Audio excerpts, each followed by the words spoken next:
جی میں فعال ملک. آج کا موضوع بہت ہی چونکا دینے والا ہے.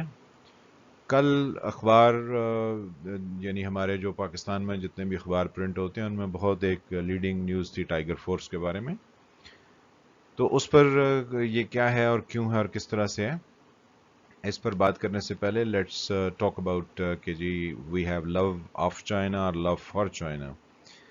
اور پہلی دفعہ یعنی پاکستان جب سے بنا ہے اب جو ہے وہ ایٹ پریزنٹ ملک باصلاحیت لوگوں کے ہاتھوں میں آیا ہے اور مکمل طور پر آیا ہوا ہے. اور ایسا آیا ہے کہ اب اس سے نکلنا جو ہے وہ شاید ممکن نہیں ہے، کیونکہ پہلے 73 سال تو عوام کو کچھ نہ کچھ آزادیاں حاصل تھیں. اب خیر سے وہ آپ کی آزادیاں ختم ہونے کو جا رہی ہیں. تو چلیں آئیں اس پر دیکھتے ہیں کہ وزیر اعظم صاحب کا پچھلے 2 سال میں جب سے وہ حکومت میں آئے ان کا رویہ کیا ہے. وہ کبھی پارلیمنٹ نہیں گئے ہیں، کیونکہ وہ پارلیمنٹ کو کہتی ہیں کہ یہ تو لوٹ مار اور لوٹ کسوٹ کرنے والوں کا ایک ادارہ بنا ہوا. تو عوام اس میں ہاں میں ہاں کچھ حد تک پہلے بھی ملاتے رہے اور اب بھی ملا رہے ہیں، اور وہ اس چیز سے بے خبر ہیں. یعنی ہمارے تمام کے تمام عوام ماسوائے کوئی 1-2% چھوڑ کے، کہ ان کو کس طریقے سے پہلے 73 سال میں لوٹا گیا اور اب ان کو کس طریقے سے دوبارہ سے لوٹا جا رہا ہے. وزیر اعظم صاحب پارلیمنٹ کیوں نہیں جاتے ہیں، کبھی اس نے ان پر کوشچن نہیں کیا، کیونکہ وزیر اعظم صاحب کو الیکٹ پارلیمنٹ نے کیا ہے، وہ ان کا گھر ہے اور وہ اپنے گھر کو گالیاں دیتے ہیں. تو یہ کب ہوا ہے کہ جب کوئی منتخب ہو کسی ادارے سے اور وہ اسی ادارے کو گالیاں دینا شروع کر دے؟ تو اس کا مطلب ہے اس کو کوئی اور خواب دکھائے گئے ہیں اور وہ ان خوابوں پر پورا یقین کیے بیٹھے ہیں. پھر لوگوں کو وہ یہ سمجھاتے رہے ہیں، اور پچھلے 2 سال سے تو خاص طور پر ان کے تمام وزراء اور وہ مشیران جو کہ غیر منتخب تھے، کہ سیاست ایک دھوکہ دہی کا کھیل ہے، اس میں سب فراڈ ہوتا ہے. اور وزیر اعظم صاحب یہ بھی فرماتے رہے ہیں پچھلے حالیہ یعنی مہینوں میں کہ وہ واحد انتخاب ہیں، یعنی ان کے مقابلے میں نہ تو کوئی دوسرا لیڈر یعنی اوپنلی اویلیبل ہے اور نہ ہی وہ خاص نظروں میں کوئی اور اویلیبل ہے. وہ واحد انتخاب ہے. اس لیے 2 سال تک انہوں نے اور کچھ نہیں کیا، بس صرف یہی راگ وہ الپاتے رہے. پھر اس کے ساتھ ایک انٹرسٹنگ سچویشن اور بھی انہوں نے ہمارے لیے کریٹ کی، لوگوں کو مجبور کیا کہ لوگ یہ سمجھیں کہ جو موجودہ نظام ہے یعنی پارلیمنٹ کا جو نظام ہے اس میں ان کے مسائل کا حل نہیں ہے، وہ کبھی حل نہیں ہو یعنی ان کے مسائل یہاں پر حل نہیں ہو سکتے. لہٰذا وہ پاکستان کے مسائل کے حل کے لیے چین میں جیسے کمیونسٹ نظام ہے یعنی ایک جماعت ہے، اس طرح کا نظام پاکستان میں لے آئیں اور اس کی پاکستان کے لوگ حمایت کریں، کیونکہ 2 سال سے ان کی حکومت تو کچھ نہیں کر رہی، ہر طرف مسائل ہی مسائل پیدا کر رہی. تو ان کا نظریہ یہ ہے کہ اتنے مسائل پیدا کر دیں کہ بالآخر یہ مجبور ہو جائیں لوگ یہ کہنے پہ کہ یہ جی جمہوریت میں ان کے لیے کچھ نہیں. حالانکہ یہ سب ایک سوچے سمجھے منصوبے کے تحت کیا جا رہا ہے. لوگوں کی شخصی آزادیوں کو کنٹرول کرنے کی کوشش کی جا رہی ہے، لوگوں کے بولنے پر پابندی جو ہے وہ لگائی جا رہی ہے، اور یہی مطمع نظر ہے ہمارے وزیر اعظم کا 2 سال کی جو ان کی کوششیں ہمارے سامنے رہی ہیں. اب یہ جو ہے وہ خبر پرنٹ ہوئی ہے کہ سرکاری دفاتر پر ٹائیگر فورس کو نگران فورس کے طور پر قائم کیا جا رہا ہے. تو پہلے تو سوال یہ ہے کہ یہ ٹائیگر فورس کون ہے؟ تو یہ وہ لوگ ہیں جن کو وزیر اعظم صاحب نے اپنی مرضی سے اپنے یعنی نقطہ نظر سے منتخب فرمایا ہے. پھر یہ کہاں جائیں گے؟ یہ جناب ہر ادارے میں بیٹھیں گے، چاہے وہ یہ جو ہے وہ آپ کے محکمہ مال کا ہو، چاہے یہ آپ کی کچہری کا ہو، تعلیمی اداروں کا ہو، یا یہ آپ کے دوسرے سرکاری یعنی سیکریٹریٹ اور اس طرح کے ادارے ہیں، ان تمام پر یہ ٹائیگر فورس نگران حکومت کے طور پر کام کرے گی. اور پھر اس کا کام آگے یہ ہے کہ ان کو کالجز اور یونیورسٹیز میں یعنی جو ینگ جنریشن ہے اس کو اس میں ٹریپ کیا جائے گا، اور پروپیگنڈا یہ کیا جائے گا کہ یہ فورس جو ہے وہ سب کو کام کرنے پر لگا رہی ہے. تو پریکٹیکلی لوگوں کو ڈرایا دھمکایا جائے گا. اگر تو سرکاری ملازم اور جو لوگ ان اداروں میں کام کرتے ہیں وہ اگر ان ٹائیگر فورس کے لوگوں سے الجھ پڑے کہ جی یہ کیوں مداخلت کرتے ہیں، تو پھر خانہ جنگی کی طرف ملک کو لے جایا جائے گا. تو تب بھی جو ہے وہ وزیر اعظم صاحب اپنا کام کریں گے جو ان کو خواب دکھائے گئے ہیں اس کے مطابق. اور اگر لوگ ڈرنا شروع ہو جائیں گے تو پھر اس کا بھی مطلب یہی ہے کہ کامیابی حاصل ہو گئی. تو اس طریقے سے نگران فورس لگانے کا مطلب یہ ہے کہ پاکستان انصاف کمیونسٹ پارٹی جو ہے اس کی یہ فورس ہے اور اس نے کام کرنا شروع کر دیا ہے. بقایا جتنی جماعتیں ان کو ختم کر دیا جائے گا. آپ کے ہاں جو ہے وہ چینلز کنٹرول کر لیے جائیں گے, بند کر دیے جائیں گے, اور کہا جائے گا کہ ملک کو ترقی دینے کے لیے اس سے بڑا ہمارے پاس اور جو ہے وہ کوئی بہترین نسخہ نہیں ہے. لہٰذا جو اس کے خلاف گفتگو کرے گا وہ یا تو غدار قرار پائے گا یا اس کے اوپر کچھ اور لیبل لگیں گے. تو یہ اس طریقے کی وزیر اعظم صاحب نے جو ہے وہ ایک اپروول دیا یا ایک قدم اٹھایا ہے.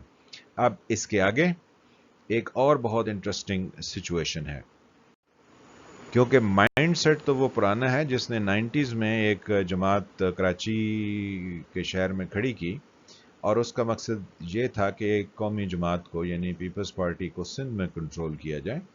تو وہاں پر ایک ایم کیو ایم کھڑی کر دی گئی. پھر ایم کیو ایم کو کہا گیا کہ وہ یونیورسٹیز اور کالجز کے اسٹوڈنٹس کو اپنے ساتھ ملائے. پھر انہوں نے وہ ملائے اور 30 سال تک ہم اس جماعت کو بھگتے رہے, جہاں پہ جو ہے وہ کلاشنکوو اور بوری بندلاش اور نہ جانے کیا کیا, اور اب بھی ہم ان کے شر سے محفوظ نہیں ہیں. تو سوچ تو وہی پرانی ہے اور طریقہ بھی وہی پرانا ہے. پہلے وہ منی پاکستان پر اپنایا گیا تھا, اب پورے پاکستان پر اپنایا جا رہا ہے. تو یہ پاکستان انصاف کمیونسٹ پارٹی جو ہے یہ بیسیکلی نئی پیکنگ میں پرانی شراب ہے جو کہ عوام کے سامنے پیش کی جا رہی ہے, اور عوام خیر سے لمبی تان کے سو رہے ہیں. وہ یہ نہیں دیکھتے ہیں کہ جی وزیر اعظم صاحب آپ جس ہاؤس سے منتخب ہوئے ہیں اس میں جائیے, وہاں پر بات کیجیے. لیکن وہ اس کے اوپر بات نہیں کریں گے کیونکہ ان بیچاروں کو جو ہے وہ ایسی انسائٹ دی نہیں گئی کبھی کہ وہ اپنے حقوق پر کوئی بات چیت کریں. پھر یہ ٹائیگر فورس جب لوگوں کو ڈرا دھمکا کے کرے گی تو جو لوگ باہر صورت کھڑے رہیں گے ان کی فہرستیں تیار کی جائیں گی, اور فہرستیں تیار کر کے پھر کیا ہوگا, کچھ لاپتہ ہو جائیں گے, کچھ جو ہے وہ ان میں سے ملک چھوڑ دیں گے, اور حکومت جو ہے وہ تمام بنیادی حقوق پامال کرے گی اور لوگوں کو پابند کرے گی کہ وہ کمیونسٹ پارٹی جس کے صدر عمران خان صاحب ہوں گے اس کے خلاف کوئی گفتگو نہ کریں. تو یوں کیا ہوگا, سڑکیں ہو جائیں گی ویران, یعنی گلیاں ہو جائیں گی خالیاں تو وچ مرزا یار پھرے, وہ صورتحال جو ہے وہ بنائی جائے گی. پھر چاہے جو ہے وہ سعودی عرب یعنی ایم بی ایس سے جا کے کوئی منتیں ترلے کر کے بھیک مانگے, یا پھر وہ لوگوں کو غائب کر دیں, یا وہ امریکہ کو ایک ہی کال پہ ان کے مطالبات مان کے تو فرسٹ پاکستان کر لیں, لیکن کوئی سوال کرنے والا نہ ہو. کیونکہ اصل میں چیز چپتی یہ ہے کہ جب سوال کیا جاتا ہے اور عقل کل جواب نہیں دے پاتے ہیں تو مسائل کھڑے ہوتے ہیں. تو اب اس کا پکا بندوبست یعنی اس کا کلا کما کرنے کا پورا انتظام ہو گیا ہے. پھر جب یہ پاکستان انصاف کمیونسٹ پارٹی آگے بڑھے گی تو پھر وہ طبقہ جو کہ اب اس کو پیچھے بیٹھ کے خواب دکھا رہا ہے, پھر وہ طبقہ اٹھے گا اور پھر اس پارٹی کا مکمل کنٹرول حاصل کر لے گا. تو خواب یہ ہے کہ اب مکمل حکمرانی کرنی ہے, کیونکہ یہ بیچ میں کچی پکی حکمرانی یہ سوٹ نہیں کرتی ہے. کیونکہ لوگ جب تک شخصی آزادی رکھیں گے اور عدالتیں مداخلت کریں گی اور کچھ نہ کچھ کوسچن آنسر چلتا رہے گا تو مکمل حکمرانی تو نہیں ہے. تو اس لیے عدالتوں کا بھی جو ہے وہ منہ بند اور ان کا بھی چیپٹر کلوزڈ, عوام کے منہ بند اور چیپٹر کلوزڈ. تو پھر حکمرانی جو ہے وہ کرنے کا لطف آئے گا. اس میں چائنا کو ہم سب کچھ دے دیں یا وہ ہمیں جو ہے وہ کک بیکس دے دیں, اور ہم جو ہے نا کبھی جو لندن میں اور دبئی میں ہم لوگوں کے دیے ہوئے گفٹ لے کے تو ہم لائف انجوائے کرتے ہیں, اس پر کوئی کوسچن نہیں کر سکے گا. تو یوں ہمارے لیے سب لوگ جو ہے وہ جائیں جہنم میں, یہ اپنی حکومت کریں گے. تو اب پاکستانیوں کے لیے یہ ضروری ہے کہ وہ اٹھیں اور وہ اس پر توجہ دیں کہ ان کے ساتھ اور ان کے آس پاس کون سا کھیل کھیلا جا رہا ہے, اور وہ اس کے لیے اپنی ذہنی صلاحیتوں کو استعمال کریں. ان کو یہ نہیں ہے کہ وہ اس کے خلاف جو ہے وہ اٹھ کے کوئی بغاوت شروع کر دیں، بلکہ وہ پولیٹیکل اپنی جو ہے وہ سوچ کو بہتر کریں. یہی ایک بنیادی چیز ہے، اور اگر وہ نہیں کریں گے تو اس کا بھی ایک نقشہ دنیا میں اور ریسنٹ ہسٹری میں ہمارے پاس موجود ہے. یہ وہ صاحب ہیں جنہوں نے 1969 میں عراق پر حکومت کے لیے اسی طرح کی ایک پارٹی کھڑی کی. ان کی بات پارٹی جو ہے اس نے تمام انگریڈینٹس اپنے اندر جمع کر لی. انہوں نے کہا جی کہ ہم تو عرب نیشنلزم بھی رکھتے ہیں، ہم سوشلزم بھی رکھتے ہیں، ہم جو ہے وہ لوگوں کے حقوق کا بھی دفاع کرتے ہیں. تو پھر کیا ہوا 30 سال کی حکومت کے بعد، جب پوسٹ 9/11 میں الائیڈ فورسز ان کے ملک کی طرف مڑیں، تو یہ جو ان کے صدر تھے صدام حسین صاحب، یہ ان کے کیپٹل بغداد کے ایک سٹیڈیم جس میں فٹ بال کا میچ رکھا گیا تھا جنگ سے ایک دن پہلے، اس میں یہ آئے اور تمام دنیا نے کہا واہ کیا خوبصورت صدر ہے کہ جنگ ہونے کو تیار ہے اور یہ ان کی قوم فٹ بال کھیل رہی ہے، بہت تیاری کی. اور انہوں نے وہاں پر یہ فرمایا کہ the mother of all battles shall begin. تو پھر ان کے سامنے جو اٹینشن کھڑے ہیں، انہوں نے اگلے ہی دن وسیع تر قومی مفاد میں ہتھیار ڈال دیے اور الائیڈ فورسز کو اسٹیٹ وے ایکسیس دے دی پورے ملک پر. تو یہ ہوتا ہے قوموں کا انجام اگر آپ جو ہے وہ وقت پر توجہ نہیں دیں گے. اور ان اٹینشن لوگوں کے منہ پر مسکراہٹ دیکھیں تو یہ شاہ سے زیادہ شاہ کے وفادار ہیں، اور جو ان سے گفتگو فرما رہے ہیں وہ بھی ماشاءاللہ کسی اور شاہ کے وفادار رہے. تو عراق کے عوام کا جو حال ہے وہ سب کے سامنے ہے. لہٰذا اسٹیچ ان ٹائم سیوز 9 کہتے ہیں کہ وقت پر جو ہے وہ فیصلے کرنے چاہیے. تو پاکستانی قوم آپ اٹھ جائیے یا آپ سو جائیے، فیصلہ آپ نے کرنا ہے، لیکن حالات آپ کے لیے بہت سنگین سے سنگین تر ہوتے جا رہے ہیں. تھوڑی توجہ فرمائیے اگر توجہ دے سکتے ہیں تو.